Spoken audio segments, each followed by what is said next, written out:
Good evening बच्चों। आज की क्लास में हम लोग बातचीत करने वाले हैं the chemical reaction and equation, यानी कि जो चैप्टर आपका केमिकल रिएक्शन एंड इक्वेशन है, इसी के बारे में हमारी आज की बातचीत होगी। सबसे खास सवाल ये है कि आपके साथ सबसे बड़ी समस्या ये जुड़ी हुई है कि आपको एनसीईआरटी एक्सरसाइज और इंटेक्स के क्वेश्चन सॉल्व करने में आंधी आ जाती है। जब कभी भी एनसीईआरटी एक्सरसाइज के क्वेश्चंस को लगाना होता है तो ऐसा लगता है कि आपके सामने बहुत विकराल समस्या खड़ी हो गई है, तो आप उसे कर नहीं पाते, जबकि ऐसा कुछ है नहीं। बहुत टफ नहीं है, ना ही बहुत ज़्यादा परेशानी का कोई विषय होता है, लेकिन एक्सरसाइज के क्वेश्चन आप क्यों नहीं कर पाते? एक्सरसाइज के क्वेश्चन जबकि एग्जाम में आ रहे हैं, हर साल एग्जाम में पूछे जा रहे हैं, लेकिन वो क्वेश्चन करने में पता नहीं क्या प्रॉब्लम जनरेट हो जाती है जो आप नहीं कर पाते हैं।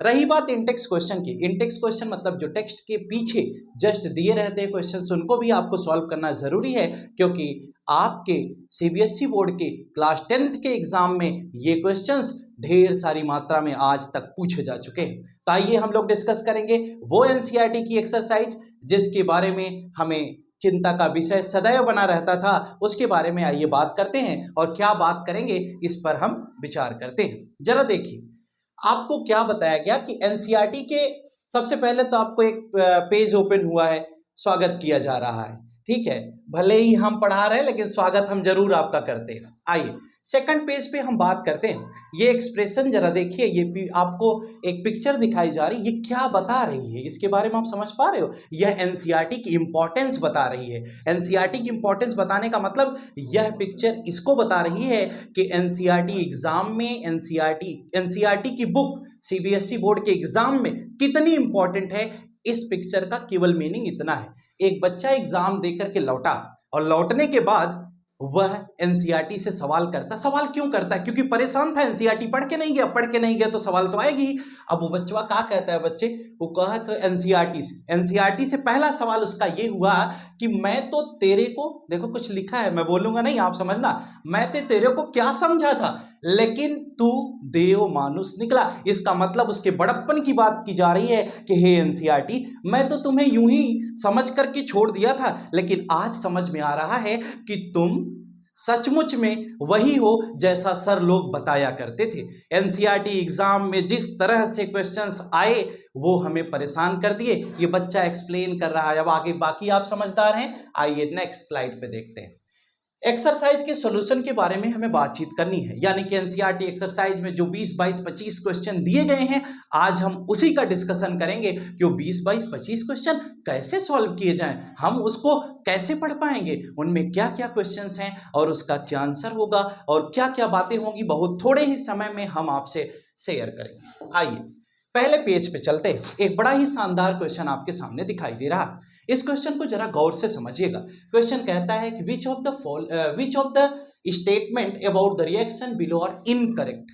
क्वेश्चन ये कहता है कि जो यहां स्टेटमेंट दिया गया है, इसको देखिए कि इसमें इनकरेक्ट क्या है। करेक्ट नहीं बताना है, इनकरेक्ट बताना है। तो इनकरेक्ट बताना है बेटा, तो जो सही न हो, ऐसा एग्जाम में क्वेश्चन आता है जो आपको एकदम चीर के चला जाता है और आप उस क्वेश्चन को बताने में सक्षम नहीं होते। क्यों? क्योंकि जब ये एग्जाम में क्वेश्चन आता है तो आप एकदम परेशान हो जाते, क्योंकि आप कर नहीं पाते। जरा देखिए क्या क्वेश्चन आया कि एक इक्वेशन आपको दिया गया, ये लेड ऑक्साइड है, PbO+C, कार्बन या कार्बन मोनोऑक्साइड रिड्यूसिंग एजेंट होते हैं। ये क्या करते हैं? रिड्यूसिंग एजेंट का काम क्या होता है आप ये बात जानते हैं? LIC एजेंट का क्या काम होता है? जो LIC एजेंट का काम होता है वही रिड्यूसिंग एजेंट का काम होता है। LIC एजेंट LIC करवाता है, रिड्यूसिंग एजेंट रिडक्शन के काम में आता है, यानी कि रिड्यूसिंग एजेंट का ही पूरा काम है रिडक्शन करवाना। तो LIC एजेंट LIC करवाता है और रिड्यूसिंग एजेंट रिडक्शन कराता है और ऑक्सीडाइजिंग एजेंट ऑक्सीडेशन कराता है। सबका अपना अपना काम है और हर कोई अपना अपना काम कर रहा है। उसी तरह से एक क्वेश्चन आपके सामने पेश किया जाता है, जरा गौर करिएगा ये क्वेश्चन आपको क्या बताता है, इसके बारे में हम बात कर पाते हैं। आइए देख जाते हैं। हमने कहा कि PbO आपको दिया गया, इसके साथ कार्बन का ट्रीटमेंट किया तो Pb बन गया और साथ में प्रोडक्ट में क्या बन रहा है? CO बने या CO2 बने, ठीक है, दोनों बन सकता है।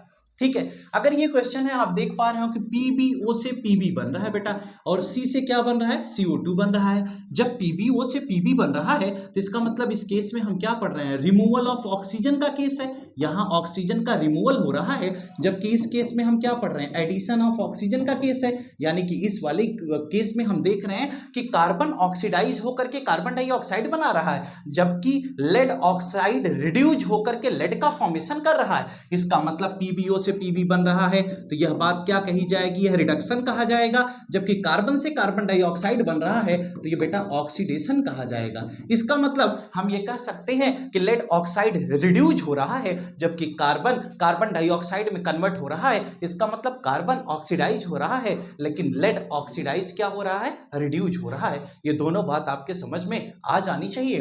अब सवाल इसका है कि हमें पता है कि PbO रिड्यूज हो रहा है, C क्या हो रहा है, ऑक्सीडाइज हो रहा है। अब जरा इनके ऑप्शंस को पढ़ते हैं। पहले में इन्होंने कहा लेड इज गेटिंग रिड्यूज्ड, दूसरे में इन्होंने कहा, पहला देख लेते, क्या लेड रिड्यूज हो रहा है, क्या नहीं, लेड तो रिड्यूज होने के बाद बना है। लेड ऑक्साइड रिड्यूज हो रहा था तब लेड आया ना, लेड तो ऑब्टेन्ड प्रोडक्ट है ना। इसका मतलब लेड का केस हमें नहीं समझना है, यानी कि पहला ऑप्शन हमारा बेटा गलत हो गया।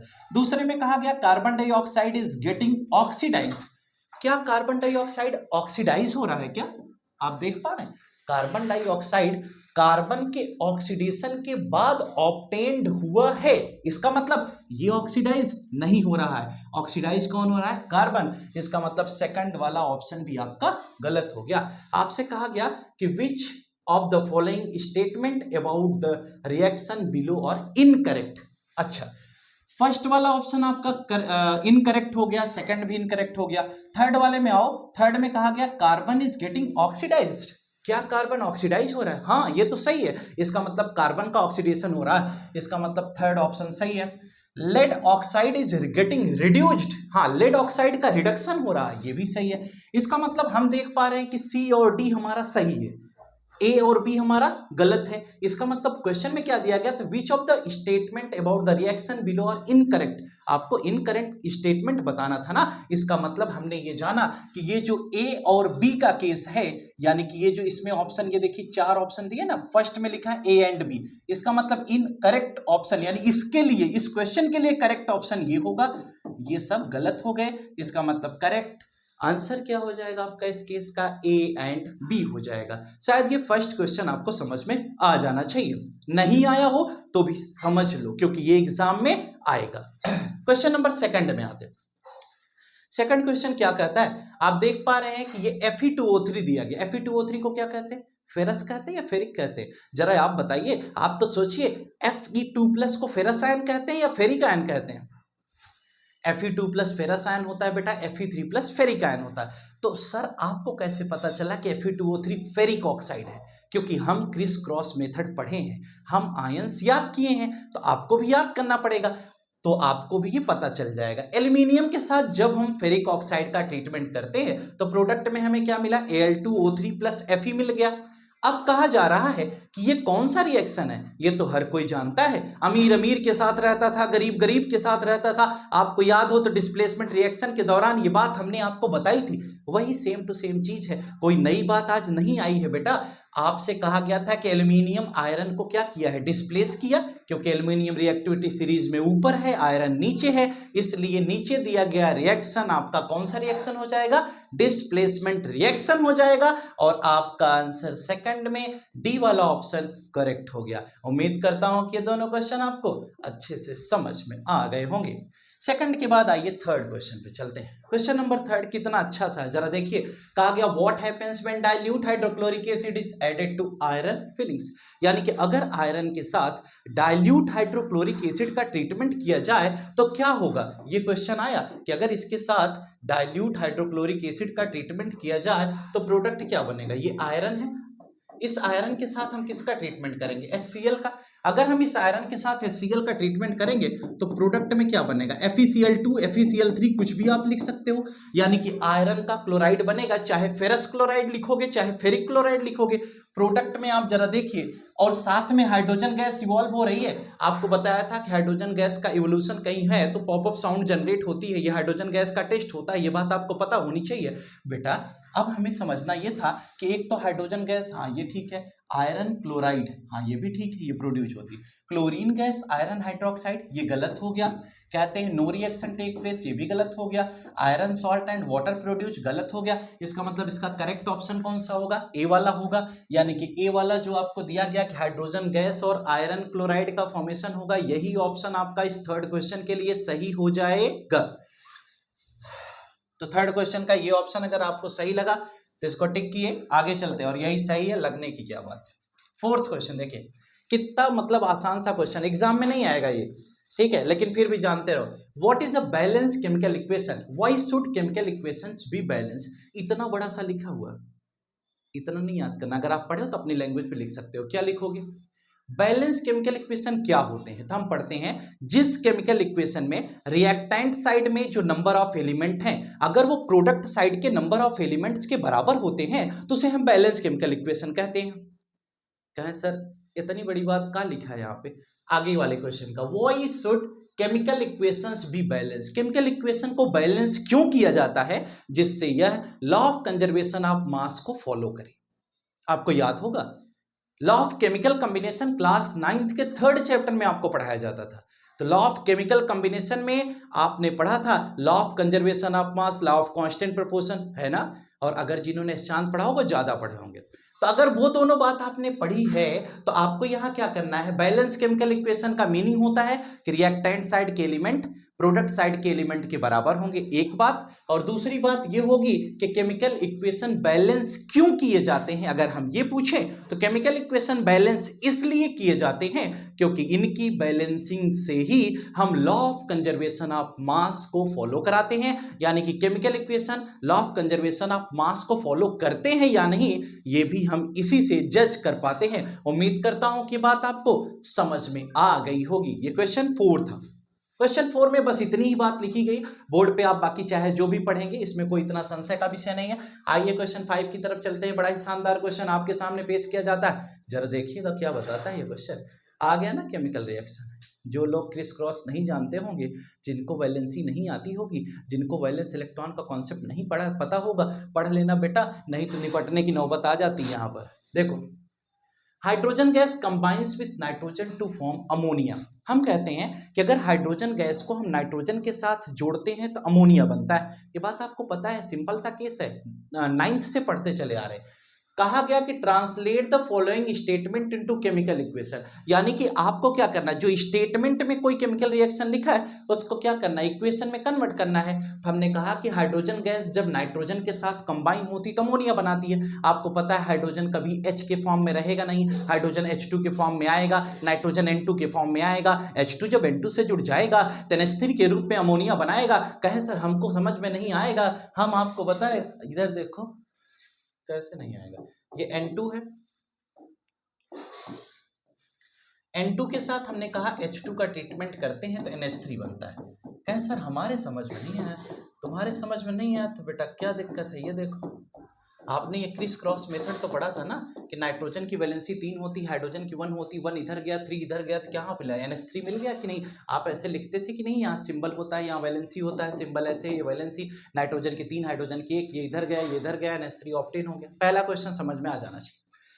दूसरी केस में कहा गया कि hydrogen sulphide gas burns in air to give water and sulphur dioxide, यानी कि H2S, rotten egg like smell होती है इसकी। कोई भी बता सकता है क्या मुझे H2S बनेगी कैसे, यानी कि हाइड्रोजन सल्फाइड बनाने के लिए हमें किसके साथ क्या रिएक्शन करना होगा। अगर आपको आता है तो कमेंट करके जरूर बताएं, हम उम्मीद करेंगे कि आप H2S की प्रिपरेशन के बारे में बताएंगे। जिसको भी आता हो कमेंट करके लिखेंगे H2S कैसे बनता है, किसको किसको मिलाने से हाइड्रोजन सल्फाइड का प्रिपरेशन होगा। देखिए, hydrogen sulphide gas burns in air to give water and sulphur dioxide. कहते हैं H2S को हम जब ऑक्सीजन की प्रेजेंस में बर्न करते हैं तो प्रोडक्ट में क्या बन रहा है, एक वाटर बन रहा है और सल्फर डाइऑक्साइड क्या होती है, SO2। यानी कि आपको दिया गया H2S, O2 के साथ ट्रीट कराया, H2O और SO2 बन गया। अच्छा, सल्फर का ऑक्सीजन के साथ रिएक्शन होता है तो SO2 बन जाता है और ये ऑक्सीजन वहां जाएगा तो H2O बन जाएगा। यानी कि बेटा यहां समझाया जा रहा है हाइड्रोजन सल्फाइड की बनने। अच्छा, एक बात बताओ कि क्या किसी स्टेटमेंट को आप कन्वर्ट नहीं कर पाओगे? कन्वर्ट केवल एक ही दशा में आप नहीं कर सकते, वो दशा सिर्फ इतनी सी है कि अगर आपको कंपाउंड नेम नहीं आता होगा। अगर कंपाउंड नेम नहीं आता होगा तो ये कन्वर्जन पॉसिबल नहीं है, क्योंकि कंपाउंड नेम आता होगा तभी आप इसे देख करके सॉल्व कर पाएंगे। क्योंकि यहां पर आप देख रहे हैं रिएक्टेंट का भी नाम लिखा है, प्रोडक्ट का भी नाम लिखा है, तो एक साइड में आप रिएक्टेंट लिख देंगे, दूसरे साइड में प्रोडक्ट लिख लेंगे ना। लेकिन बैलेंस करने की बात आई तो लफड़ा हो जाएगा क्या? नहीं, बैलेंस तो करना आता है ना। ये दूसरा क्वेश्चन हो गया। तीसरे में कहा गया barium chloride reacts with aluminium sulphate, barium chloride BaCl2, aluminium sulphate Al2SO4 का होल थ्राइस। एक बात नहीं समझ में आती कि सर आपको कैसे पता चल जाता है कि बेरियम सल्फेट ये होगा, बेरियम क्लोराइड ये होगा? हमको तो नहीं पता चल पाता ना। आप कैसे जान जाते हैं कि बेरियम सल्फेट का फॉर्मूला ये होगा, बेरियम क्लोराइड का फॉर्मूला होगा? इसको समझने के लिए हमें क्या करना पड़ेगा? कुछ नहीं, आपको आयंस नेम याद करना पड़ेगा। अगर आयंस नेम और क्रिस क्रॉस मेथड पता होगा तो आपको कहीं से कोई भी समस्या नहीं होगी, आप इसे आसानी से समझ ले जाएंगे। ये तो सी वाला ऑप्शन हो गया। थर्ड नंबर पे आते हैं। हमने कहा कि बेरियम क्लोराइड और Al2SO4 यानी एल्यूमिनियम सल्फेट, ये दो पार्ट हो गए। इन दोनों पार्ट को हम क्या करते हैं, जब ट्रीट करते हैं तो एल्यूमिनियम क्लोराइड और बेरियम सल्फेट बनता है। आपको याद हो तो ये डबल डिस्प्लेसमेंट रिएक्शन है। डबल डिस्प्लेसमेंट रिएक्शन में इसका कैटायन उसके एनायन के साथ, उसका एनायन इसके कैटायन के साथ जुड़ जाता है। प्रोडक्ट में क्या होता है? प्रोडक्ट में हमें कुछ नया मिल जाता है। यही तो केमिकल प्रॉपर्टी में चेंज की बात करते हैं। इसके अलावा और थोड़ा ना कुछ एग्जाम में पूछा जाता है। आओ इधर चलते हैं। Potassium metal reacts with water to form potassium hydroxide and hydrogen gas. Chapter number 3 आपने पढ़ा होगा। ये रिएक्शन वहीं का है, कोई नया थोड़ा ना है कि जब किसी मेटल को वाटर से ट्रीट करते हैं तो मेटल हाइड्रोक्साइड बनता है, मेटल ऑक्साइड बनता है। वही क्वेश्चन है। हमने कहा कि पोटेशियम को हमने वाटर के साथ ट्रीट किया, पोटेशियम हाइड्रोक्साइड प्लस H2 बन जाता है। सर आपको कैसे पता? H2O को तोड़ देते हैं, H प्लस OH में तोड़ देते हैं, K यहां से K प्लस हो जाएगा, एक इलेक्ट्रॉन बाहर निकल जाएगा, KOH के साथ जाएगा तो KOH यानी पोटेशियम हाइड्रोक्साइड बनाएगा, हाइड्रोजन इलेक्ट्रॉन को लेकर के H2 का फॉर्मेशन कर जाएगा। इस प्रकार से पोटेशियम हाइड्रोक्साइड और हाइड्रोजन गैस का फॉर्मेशन हो जाता है। शायद ये बात आपको समझ में आ जानी चाहिए। ये पूरा का पूरा प्रोसेस हुआ जहां पर स्टेटमेंट से हम केमिकल रिएक्शन लिख पा रहे थे, यानी स्टेटमेंट को केमिकल इक्वेशन में कन्वर्ट करने का बिल्कुल ही शानदार और आसान सा तरीका बताया गया। आइए क्वेश्चन नंबर 5 के बाद हम 6 की तरफ मूव करते हैं और देखते हैं कि क्वेश्चन नंबर 6 क्या कहता है। ये लो, आंधी आई, तूफान। अब छठवां क्वेश्चन इतना बड़ा बैलेंसिंग दे दिए, हम कैसे कर पाए? और वैसे भी एनसीईआरटी में जब ऐसे देखा था ना HNO3 CaOH क्या पता का दिए हैं, हम कैसे कर पाएंगे? बड़ा लफड़ा हो जाता है आपके लिए, इतना सोचने का नहीं। एक क्वेश्चन बताता हूँ, देखो जरा। क्वेश्चन टफ नहीं है बच्चे। हमने कहा कि जब हम इसे सॉल्व करेंगे तो किसके साथ क्या ट्रीटमेंट कराएंगे। ये देखो, हमने कहा ये HNO3 है, इस HNO3 के साथ हम CaOH का ट्रीटमेंट कराते हैं, कैल्शियम हाइड्रोक्साइड। कुछ नहीं करना है, कुछ नहीं करना है। आप देखो ना, रिएक्शन करना आप सीख चुके हैं। H प्लस NO3 माइनस हम तोड़ना सिखा रहे हैं आपको। ये क्या करेंगे, ये Ca2 प्लस हो जाएगा और ये OH माइनस हो जाएगा। मान लो बैलेंस करना है आयनिक इक्वेशन को तो 2OH कर दोगे। अब क्या करना है, ये कैल्शियम गया नाइट्रेट के पास, कहा हम तुम्हारे साथे रहेंगे, हम कहे तुम रहो साथे यार, कौन समस्या है इतना। 2 इसका हो गया, 1 इसका हो गया, ये जा करके CaNO3 का होल ट्वाइस बना ले गए, यानी कि कैल्शियम नाइट्रेट का फॉर्मेशन इस प्रकार से हो जाता है। जब H प्लस OH माइनस के पास जाता है तो दोनों मिलके आपस में पानी बनाता है। ऐसे केस में प्रोडक्ट के रूप में कैल्शियम नाइट्रेट और वाटर आता है, तो एक कैल्शियम नाइट्रेट हो गया और दूसरा क्या हो गया, वाटर का फॉर्मेशन हो गया। सेम टू सेम कहानी इसकी भी थी। कहे सर लेकिन हमें बैलेंस करना सीखना है, तो बैलेंस करना सीखना है तो कौन से इतना लफड़ा है, बैलेंस भी आसानी से हो जाएगा। और देख लेते हैं ना इसको। हमने कहा कैल्शियम नाइट्रेट बनाएंगे तो CaNO3 का होल ट्वाइस हो जाएगा और साथ में वाटर मॉलिक्यूल का फॉर्मेशन होगा। हम कहते हैं हाइड्रोजन कितना है, 1 है। हाइड्रोजन कितना है, 2 है। क्या करेंगे, यहाँ 2 लगा दो। कहे सर ऐसे लगा दे, कहे हाँ लगा दो, तुम देखेंगे हम बाद में क्या बात होगी। कहते हैं नाइट्रेट यहाँ कितना है, 2 है, नाइट्रेट 2 है, बैलेंस है, कोई दिक्कत नहीं। कैल्शियम 1 है, कैल्शियम 1 है। OH 2 है, यहाँ कितना है, 1 O यहाँ से हो गया, 1 H, यानी कि बैलेंस है। इस प्रकार से हम क्या कर सकते हैं, हम इस रिएक्शन को बैलेंस कर सकते हैं। लेकिन उससे पहले अगर हम यहाँ 2 न लगाएं तो 2 न लगाने से क्या यह बैलेंस हो सकता है क्या? तो कहा गया नहीं बैलेंस होगा, यानी कि 2 लगाना ही पड़ेगा। लेकिन अभी आप देख पा रहे होंगे कि 2 हाइड्रोजन इधर हो गए, 2 हाइड्रोजन इधर, यानी कि 4 हाइड्रोजन हो रहे हैं, इसलिए ये बैलेंस होना मुश्किल हो रहा है। तो हम क्या करेंगे, यहाँ 2 कर देंगे। जब 2 कर देंगे तो यहाँ हाइड्रोजन कितने हो गए, 4 हो गए। ऑक्सीजन कितना हो गया, 2 हो गया। हाइड्रोजन कितने हो गए, 2 और 2 4। ऑक्सीजन कितना हो गया, 2 यहां से है, 2 3 6 यहां से है। तो ये भी हमारा बैलेंस हो गया। इस प्रकार से हम किसी भी इक्वेशन की बैलेंसिंग आसानी से कर सकते हैं। अब जैसे बी वाला है NaOH प्लस H2SO4, प्रोडक्ट क्या बनेगा, Na plus OH minus 2H plus SO42 minus Na2 plus SO42 minus, यानी कि इसका कैटायन इसके एनायन के साथ आपस में जुड़ करके प्रोडक्ट बनाएगा। यह भी डबल डिस्प्लेसमेंट रिएक्शन हो गया। NaCl प्लस, यानी कि यहां देख पा रहे हैं चारों आपके डबल डिस्प्लेसमेंट रिएक्शन दिए गए, बैलेंस भी करके नीचे आपको दिखाया गया है। जैसे आप देख पा रहे हो ये इक्वेशन बैलेंस करने की जरूरत नहीं है। सी वाला आपका बैलेंसिंग की रिक्वायरमेंट नहीं है, क्योंकि सी वाले में दोनों साइड में बराबर है। BaCl2 प्लस H2SO4 ये भी बैलेंसिंग की रिक्वायरमेंट नहीं है, नहीं है। यहाँ पर इसके आगे 2 लगा करके हमने क्या किया, 2HCl करके बैलेंस कर दिया। आपके लिए ये होमवर्क है, आप जो एक क्वेश्चन हमने बैलेंस करके दिखाया, बाकी आप खुद बैलेंस करिएगा और बताइएगा कि आप क्या इसे बैलेंस कर पाए हैं कि नहीं। और उम्मीद करता हूं कि आप कमेंट में जरूर लिखेंगे कि सर हमें आ गया और हम इसे बैलेंस कर ले गए हैं। आओ क्वेश्चन नंबर 7, रोवे के दिन लगातार लगे हैं बच्चा। क्वेश्चन नंबर 7 में क्वेश्चन क्या है देख रहे हो, और आंधी आ गई। अगर कंपाउंड नहीं याद होगा देखो फिर समस्या, इसलिए समस्या नहीं, अब तो पढ़ा रहा हूं ना, अब तो समस्या सॉल्व होगी। हमने कहा कैल्शियम हाइड्रोक्साइड और कार्बन डाइऑक्साइड। अब ये क्वेश्चन कहता है कि balance chemical equation for the following reaction. आपको क्वेश्चन दिया गया है, आपको बैलेंसिंग करनी है। कैल्शियम हाइड्रोक्साइड क्या होता है, CaOH का whole twice. Carbon dioxide CO2, ये क्या हो गया, कैल्शियम कार्बोनेट CaCO3 और वाटर हमारा H2O। बैलेंस कैसे करते हैं, यहां से ये कितना है 1, यहां से ये कितना है 1, कहते हैं यहां पर। अब देखो ऑक्सीजन कितना है, 2 यहां से हो गया, 2 4, यानी कि आप देख पा रहे हैं कि ऑक्सीजन कितना हो गया, 2 यहां से 2 4, 4 ऑक्सीजन है। यहां ऑक्सीजन कितना है, 3 2 5। अब क्या करोगे, अब तो लफड़ा हो गया ना। अब इसी को बैलेंस करना पड़ेगा, 2 2 4 3, सॉरी 2 2 4, 4 ऑक्सीजन यहां है, 3 1 4, 4 ऑक्सीजन यहां है। ऑक्सीजन भी बैलेंस है, बैलेंस नहीं करना। कहते हैं हाइड्रोजन के पास आते हैं, हाइड्रोजन 2 है, हाइड्रोजन 2 है, सही है यार, बैलेंस नहीं करना। कार्बन 1 है, कार्बन 1 है, इसका मतलब ये बैलेंस केमिकल इक्वेशन हो गया, इसमें कोई बैलेंसिंग नहीं करनी। सेम टू सेम आपको हर क्वेश्चन में इसी तरह से मूव करना है। जहां देखेंगे कोई भी बैलेंसिंग का केस होगा वहां करके देखेंगे, वरना कोई जरूरत नहीं है। आप देखिए जिंक को सिल्वर नाइट्रेट से ट्रीट करेंगे, जिंक Ag को हटाएगा क्योंकि जिंक रिएक्टिविटी सीरीज में ऊपर है, सिल्वर को हटाएगा, जिंक नाइट्रेट बनाएगा, प्रोडक्ट के रूप में Ag बाहर निकल जाएगा। इस केस में हम इसको बैलेंस करेंगे। एल्यूमिनियम को कॉपर क्लोराइड से रिएक्शन कराएंगे, ये भी डिस्प्लेसमेंट है। बहुत सारे लोग तो अभी तक में ये नहीं जान पा रहे होंगे कि डिस्प्लेसमेंट रिएक्शन का एग्जाम्पल, बेटा अगर नहीं जानते तो ये सब बता रहा हूँ, ये डिस्प्लेसमेंट का एग्जाम्पल है, लिख लेना कहीं। एल्यूमिनियम को कॉपर से डिस्प्लेस किया जा सकता है क्योंकि एल्यूमिनियम रिएक्टिविटी सीरीज में ऊपर है, कॉपर नीचे है। एल्यूमिनियम कॉपर को हटाएगा, एल्यूमिनियम क्लोराइड बनाएगा, कॉपर यहां से बाहर निकल जाएगा। इस केस में बेरियम क्लोराइड है, पोटेशियम सल्फेट के साथ जब रिएक्शन करेगा तो बेरियम सल्फेट बन जाएगा और पोटेशियम क्लोरीन के साथ मिलकर के पोटेशियम क्लोराइड का फॉर्मेशन कर देता है। ये बात आपको समझ में आ जानी चाहिए।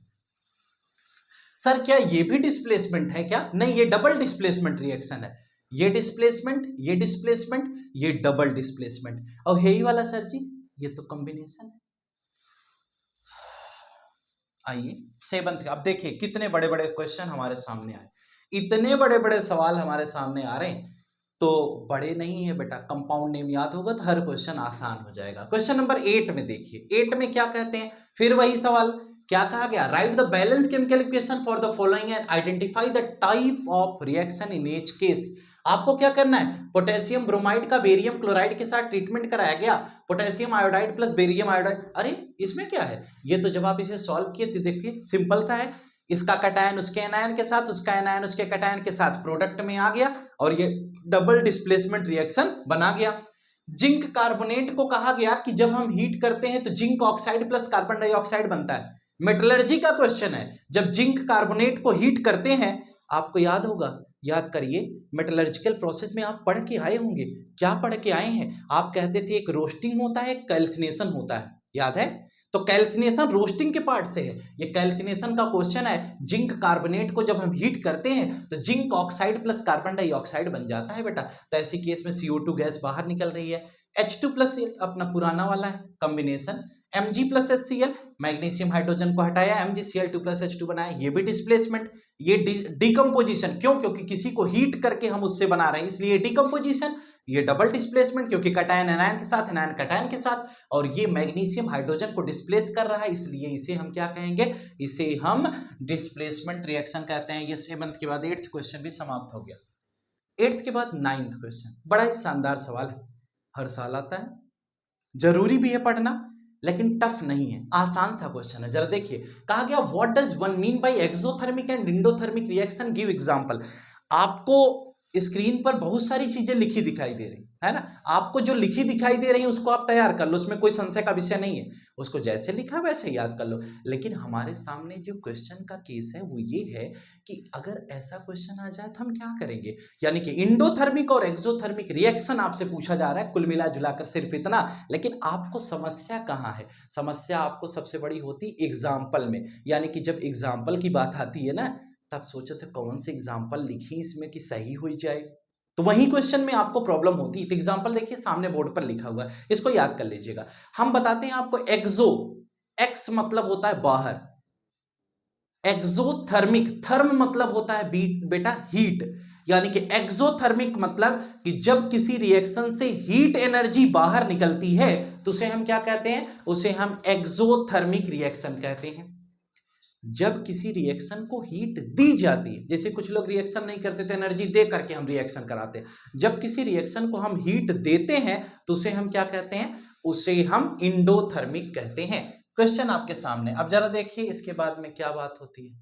इतना सब क्वेश्चन आप पढ़ लिए हैं, अब इस सब क्वेश्चन आप पढ़ चुके हैं, तो अब इसको कैसे हमें समझना होगा ये देखिए। लिखा गया आफ्टर सेइंग इतना बड़ा आंसर, यानी कि जब कभी इतना बड़ा क्वेश्चन का आंसर आपके सामने आ जाता है तो आपकी क्या हालत होती है? स्टूडेंट बी लाइक, स्टूडेंट्स की क्या हालत होती है वो जरा देखना। तो यो क्या देख लिया, इसका मीनिंग क्या है, जरा इसको पढ़ना देखना। एक छोटी सी वीडियो आपके लिए चलाता हूं।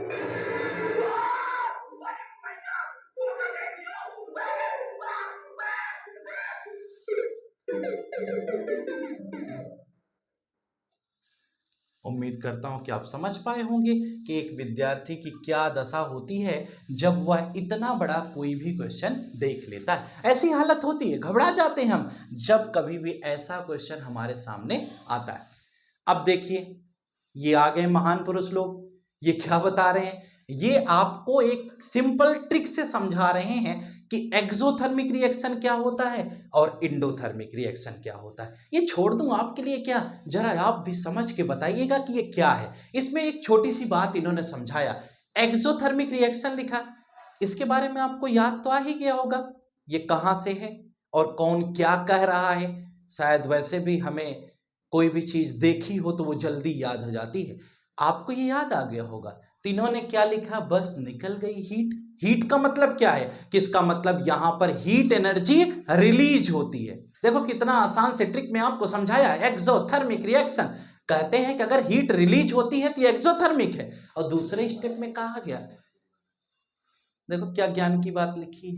अब इससे तो आप तुरंत ही समझ जाओगे क्योंकि आप बड़े आदमी हो, आप ऐसे समझते हो। देखो एंडोथर्मिक रिएक्शंस में क्या होता है, हीट देने की बात होती है।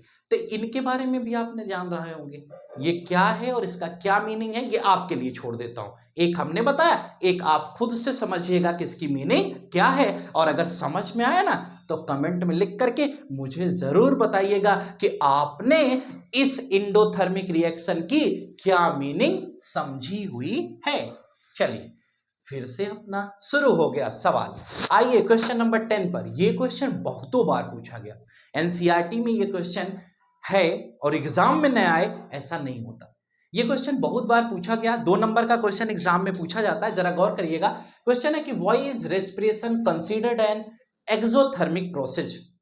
ये इतना इंपॉर्टेंट है कि मैं आपको बता नहीं सकता, इसलिए आप इसको याद कर लीजिए, रट डालिए। ये एग्जाम में बहुतों बार आया है। क्या होता है एक्सोथर्मिक रिएक्शन? हमें पता है एक्सोथर्मिक रिएक्शन वो होता है जिसमें हीट एनर्जी बाहर निकलती है। लेकिन कहते हैं कि रेस्पिरेशन एक एक्सोथर्मिक प्रोसेस है, यानी क्यों एक्सोथर्मिक है ये, इसके बारे में हमें समझना है। तो हम कहते हैं क्योंकि इस एक्सोथर्मिक रिएक्शन में हीट एनर्जी बाहर निकलती। सर थोड़ा समझा के बताइए ना, ये क्या है? ग्लूकोज। जब हम भोजन करते हैं तो ग्लूकोज का क्या होता है? ऑक्सीजन की प्रेजेंस में ब्रेकडाउन होता है। जब बेटा ग्लूकोज का ऑक्सीजन की प्रेजेंस में ब्रेकडाउन होता है तो ऐसी केस में कार्बन डाइऑक्साइड बनती है, वाटर बनता है और हीट एनर्जी बाहर निकलती है। तो जो हीट एनर्जी रिलीज हो रही, इसलिए हम रेस्पिरेशन को एक एक्सोथर्मिक रिएक्शंस के अंतर्गत पढ़ते हैं। उम्मीद करता हूं कि बात आपको समझ में आ गई। क्वेश्चन नंबर 10 के बाद क्वेश्चन नंबर 11 की तरफ मूव करते हुए आइए देखते हैं। बहुत ही शानदार क्वेश्चन आपके सामने आ चुका है। Why are decomposition reactions called the opposite of combination reaction? Write equations for these reactions.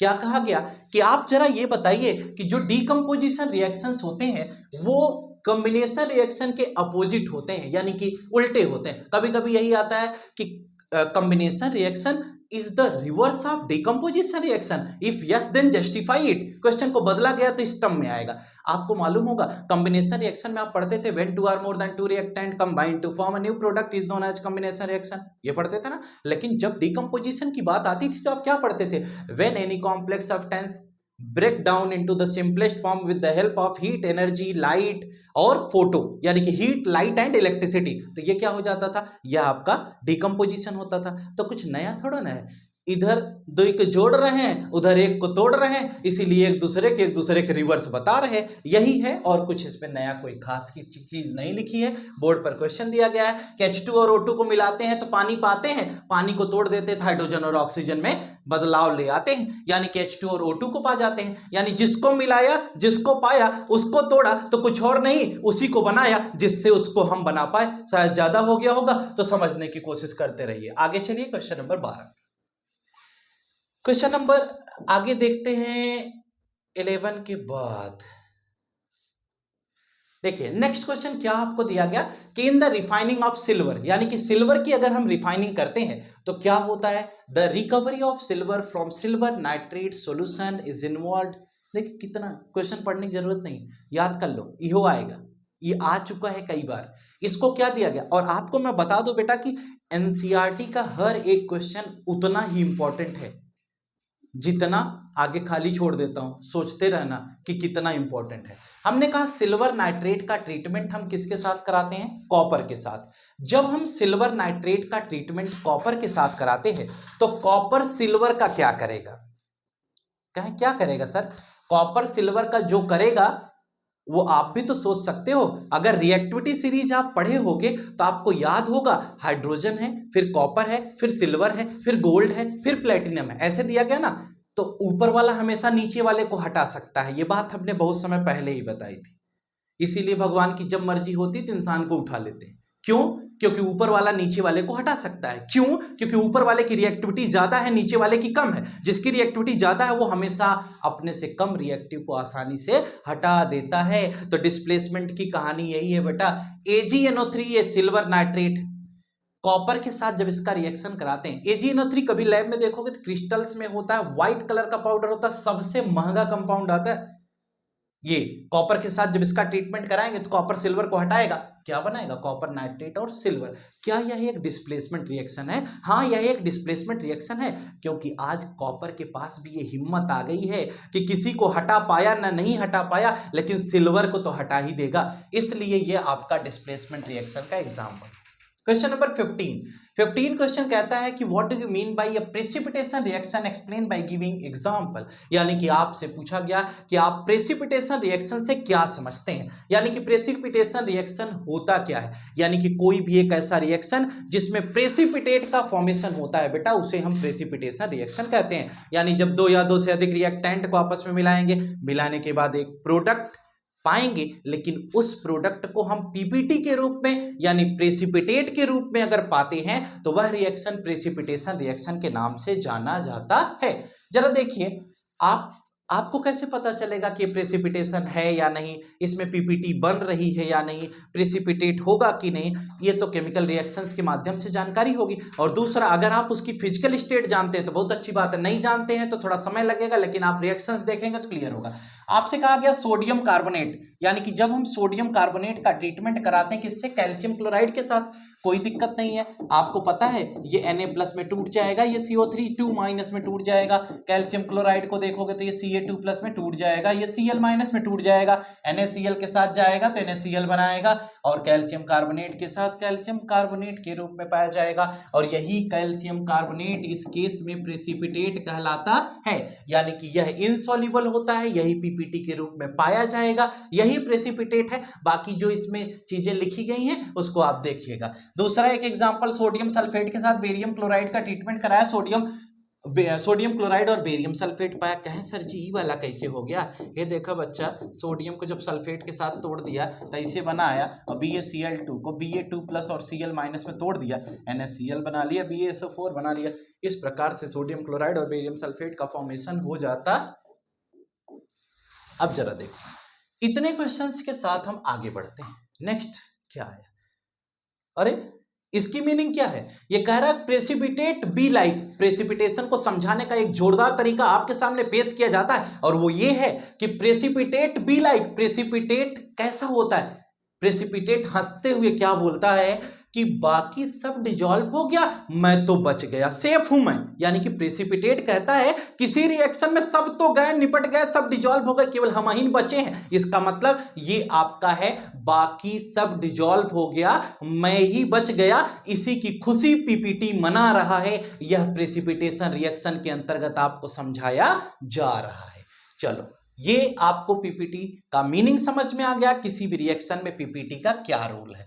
Next part में आइए डिस्कस करते हैं क्वेश्चन नंबर 16। बड़ा ही शानदार सवाल आपके सामने पेश किया गया, कुछ बताने की उम्मीद नहीं करूंगा, शायद आप समझ जाएंगे। कहा गया explain the following in terms of gain और loss of oxygen with 2 example each. Oxidation और रिडक्शन समझाने को कह रहा है। सोच रहे हो एनसीईआरटी में जो आप क्यों नहीं पढ़े, समस्या इसकी थी ना, पढ़ना चाहिए था। क्या ये क्वेश्चन आप नहीं कर पाते, इतना पढ़ने के बाद ये दशा नहीं होनी चाहिए, आपको ये क्वेश्चन आना चाहिए। ऑक्सीडेशन क्या होता है, ऑक्सीडेशन में आप पढ़ते addition of oxygen is known as oxidation, removal of क्या, hydrogen is known as oxidation, loss of electron is known as oxidation, ये ऑक्सीडेशन है। और उसके बाद हम रिडक्शन की बात करते हैं, तो रिडक्शन में क्या पढ़ते हैं, इसका जस्ट उल्टा, removal of oxygen is known as reduction, addition of hydrogen is known as reduction, gain of electron is known as reduction. ये देखो इन्होंने कहा था गेन और लॉस ऑफ ऑक्सीजन के टर्म में निकालना था, तो addition of oxygen is known as oxidation, removal of oxygen is known as reduction. बस इतनी सी बात करके खत्म हो गया क्वेश्चन। देखिए ना, यहां ऑक्सीडेशन में क्या है, गेन ऑफ ऑक्सीजन, यानी ऑक्सीजन ऐड होती दिखाई देगी, और रिडक्शन में ऑक्सीजन रिमूव होती दिखाई देगी। यहां पर देखो आपको एग्जांपल के माध्यम से समझाया जा रहा है कि कौन सा ऑक्सीडेशन है, कौन सा रिडक्शन, आप खुद देखिएगा, मैंने आपको समझा दिया क्वेश्चन। क्वेश्चन नंबर 16 के बाद 17, नेक्स्ट क्वेश्चन आपको दिया गया कि why do we apply paints on iron particles, यानी किसी आयरन का पार्टिकल कोई भी दे दिया जाए तो हम उस पर पेंट क्यों लगाते हैं, कोरोजन से बचाने के लिए। पेंट नहीं लगाएंगे तो जंक लग जाएगा। जंक क्यों लग जाता है, कैसे लग जाता है, कहते हैं जंक रस्टिंग वाली प्रोसेस आपने पढ़ा होगा। क्या रस्टिंग को जंक कहते हैं, क्या रस्ट मतलब जंक होता है, रस्ट का फॉर्मूला क्या होता है, फेरिक ऑक्साइड, क्या फेरिक ऑक्साइड को रस्ट कहते हैं, क्या केमिकल रस्ट का फॉर्मूला होता है हाइड्रेटेड फेरिक ऑक्साइड।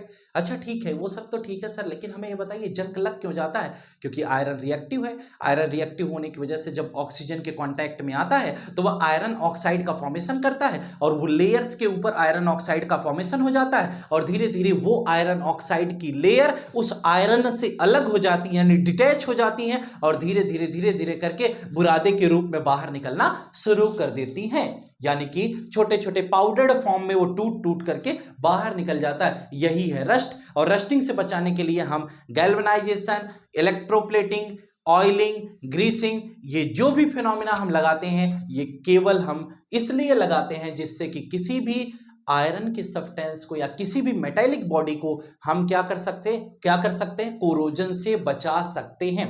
एक बात और ध्यान देने की है, यहां पर आयरन के अंदर रस्टिंग होती है, यानी रस्टिंग आयरन की एक प्रोसेस है, लेकिन क्या कोरोजन रस्टिंग है क्या, नहीं, रस्टिंग कोरोजन का एक एग्जाम्पल है। क्या जो इक्वेशन हम पढ़ते हैं रस्टिंग ऑफ आयरन का सर, वो क्या है, रस्टिंग ऑफ आयरन का जो आप इक्वेशन पढ़ते हैं वह एक रिडॉक्स रिएक्शन है, ये तीनों बात ध्यान रखिएगा, क्वेश्चन एग्जाम में आ सकता है। ठीक है, जो आप पढ़ते हो Fe+3O2+ XH2O और जाता है लास्ट में Fe2O3.XH2O बन जाता है, उसी को हाइड्रेटेड फेरिक ऑक्साइड कहते हैं, उसी का दूसरा नाम केमिकल रस्ट है, वो प्रोसेस की बात हम कर रहे हैं। आइए, ये 19th क्वेश्चन, सॉरी 18th के बाद 19th में क्या दिया गया, उसी के एक पड़ोसी, oil and fat containing food items are flushed with nitrogen, Y?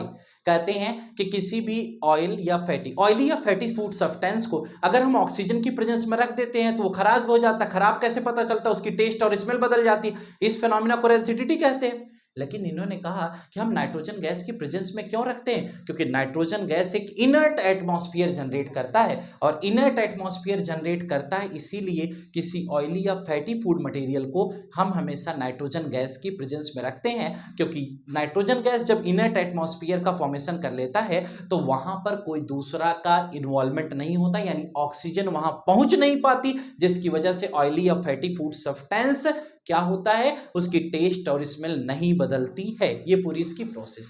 18 और 19 नंबर का ये सवाल समाप्त होता हुआ, और इसी के साथ हम आगे की तरफ बढ़ेंगे और अगले क्वेश्चन में क्या डिस्कस करेंगे।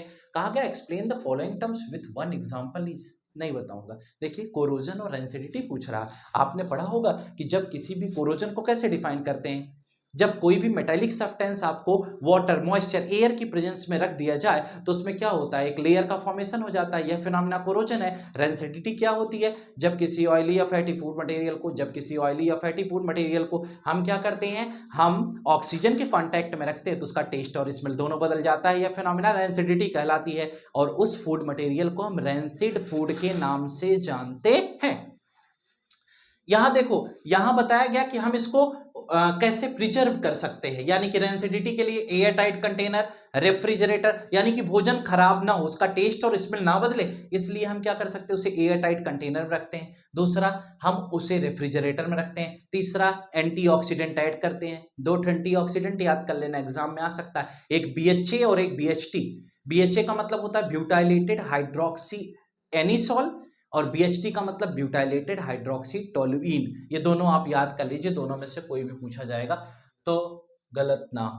तो देखो, इसी के साथ हम ये कह सकते हैं, अब आप भी हमारे साथ प्रेम से बोलिए वृंदावन बिहारी लाल की जय। एक होता था वो वाला, तो आप यहाँ क्या बोलेंगे, प्रेम से बोलिए एक्सरसाइज के क्वेश्चन स्वाहा। आप भी बोल लो स्वाहा। स्वाहा हो गया, खत्म हो गई कहानी। एक्सरसाइज किए थे 20 सवाल जहां पर आप परेशानी का सामना कर रहे थे, तो इन 20 सवालों का काम समाप्त हो चुका है। अब घबराने का कोई विषय नहीं है, यानी कि 20 सवाल आपके खत्म हो चुके हैं।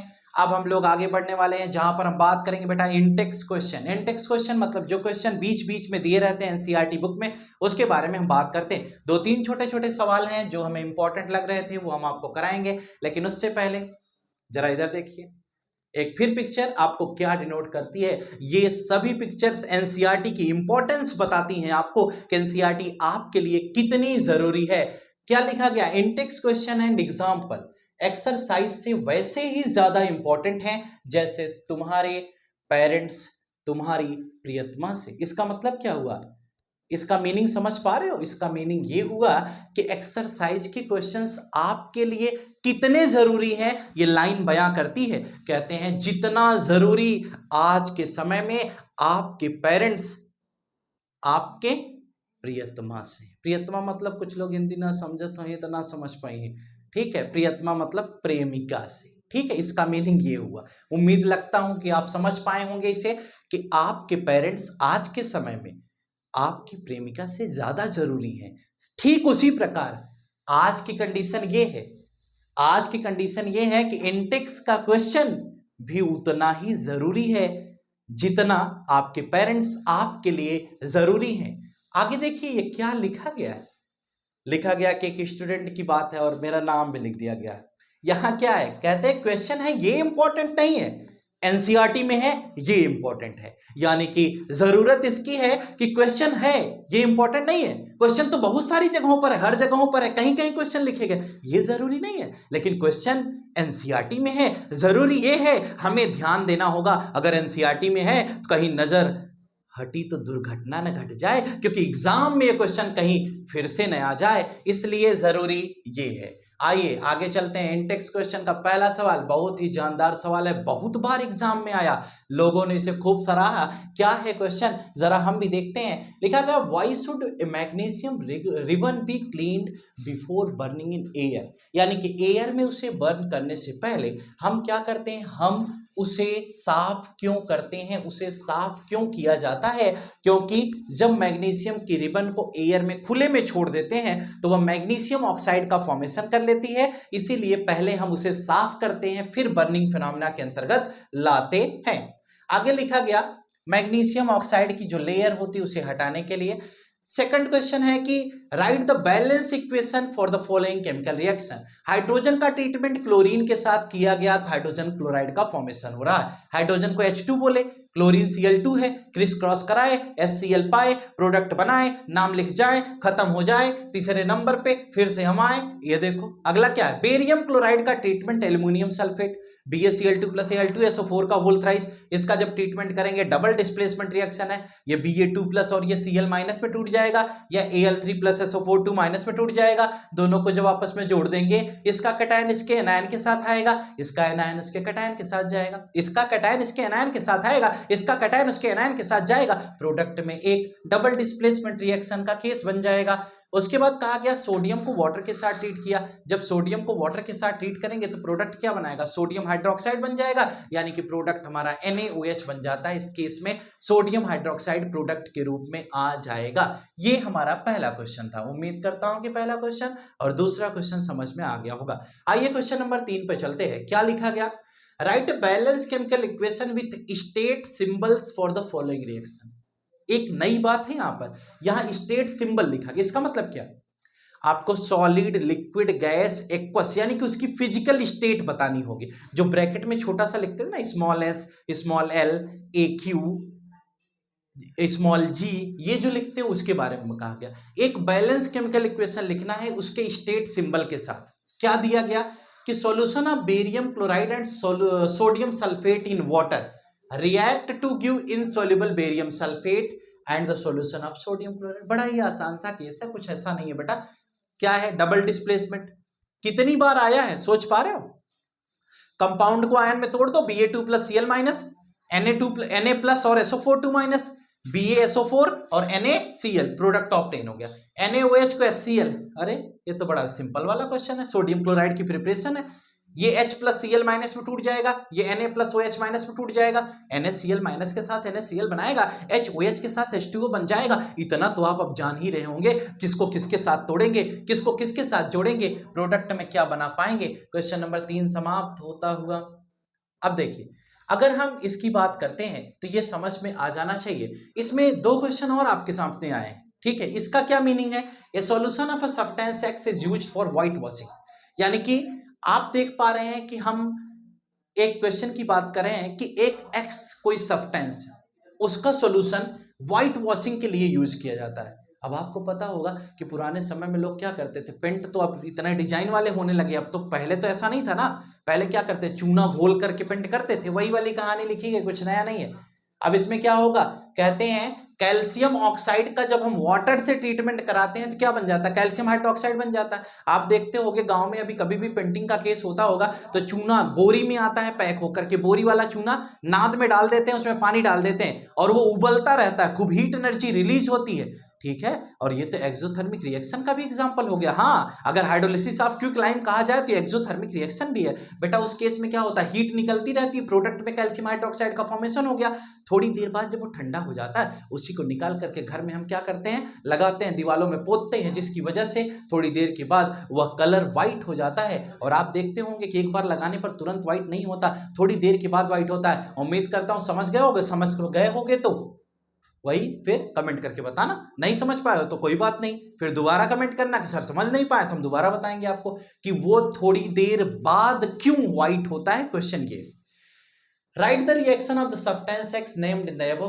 कुछ नहीं बेटा, वही क्विक लाइम की कहानी कहा जा रहा है कि वो सब्सटेंस क्या है, तो वो सब्सटेंस हमारा क्विक लाइम है, यानी CaO है, ठीक है।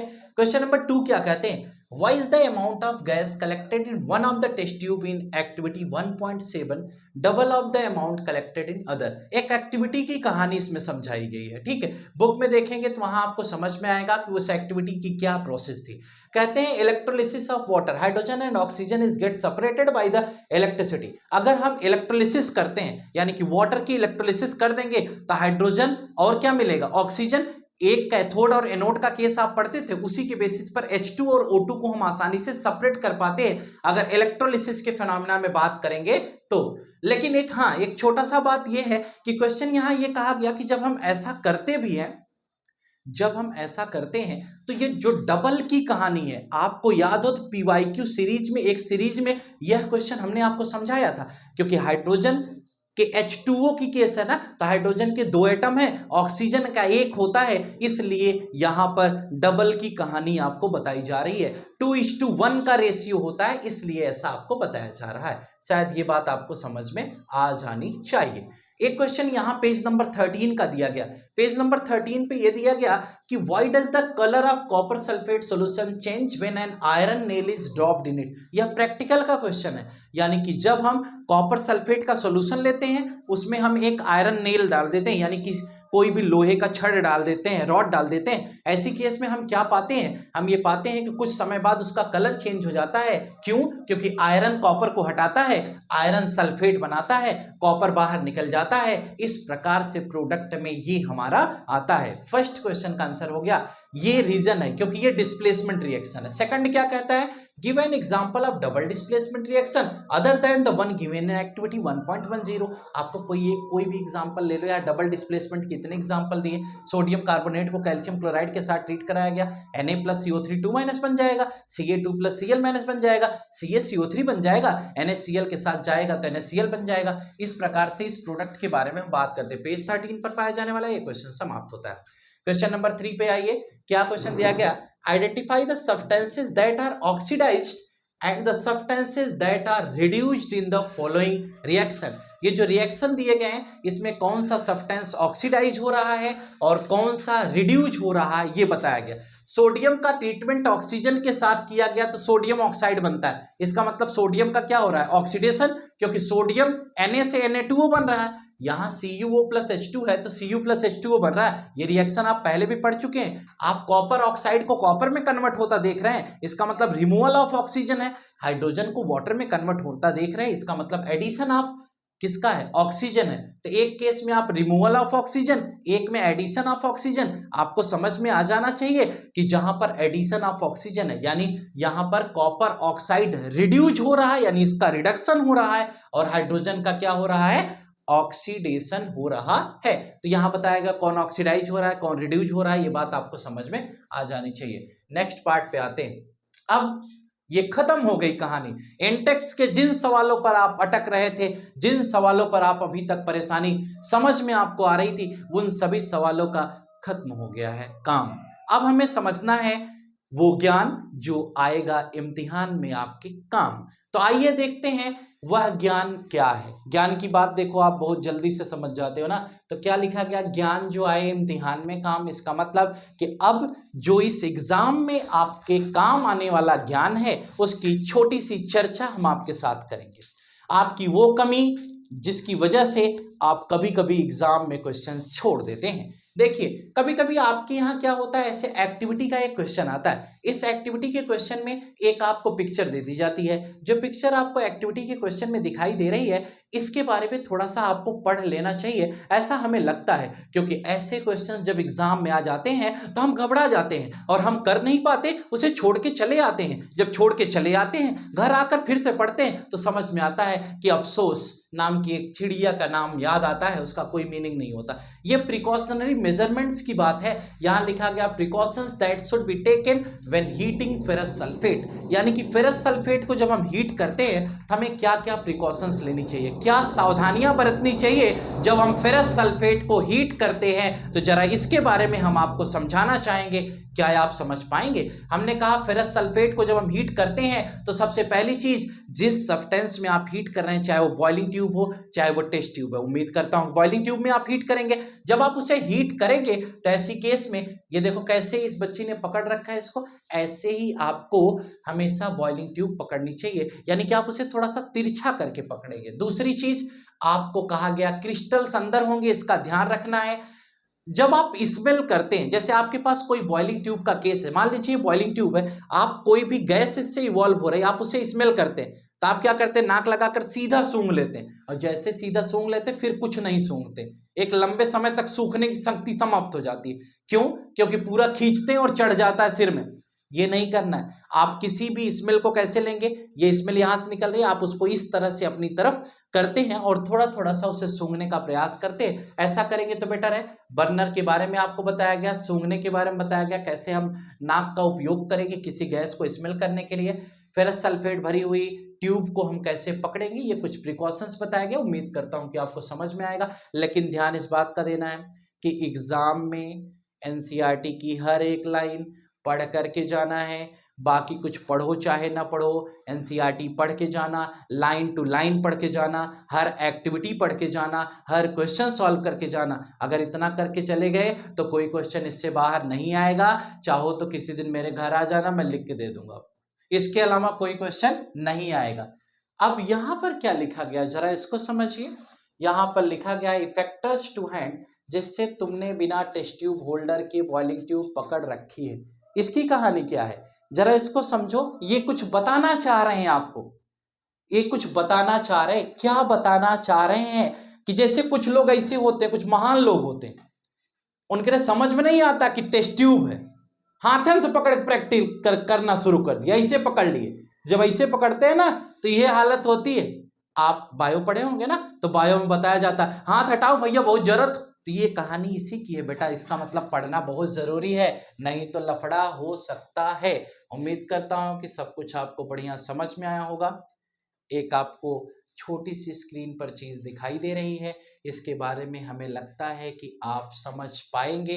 क्या बताया जा रहा है, कहते व्हेन समवन आस्क, हमसे कोई पूछ रहा है, क्या पूछ रहा है कि स्टूडेंट टू राइट यूरन। अच्छा एक बात आप समझिए, मान लीजिए हम किसी बच्चे को पढ़ा रहे, तो हम भी तो उम्मीद रखते होंगे ना कि हमारा पढ़ाया हुआ बच्चा है। अगर हम किसी को पढ़ाए हैं तो हम कहते हैं कि वो कोई बात करेगा तो केमिस्ट्री में करेगा, केमिस्ट्री में बोलना आना चाहिए, क्योंकि आप साइंस पढ़ रहे हैं। तो क्या आप साइंस में किसी कथन को, किसी तथ्य को किसी के सामने पेश कर सकते हैं क्या? जमाना बहुत बदलता जा रहा है। हमने एक बच्चे से क्या कहा, हमने एक बच्चे से कहा यू रन फास्ट, तो बच्चा, 3 बच्चे बैठाया था हमने, तो तीनों अलग अलग अपना कॉन्सेप्ट देते हैं। पहला वाला कैसे लिखता है, ये वाला, दूसरा वाला ये वाला।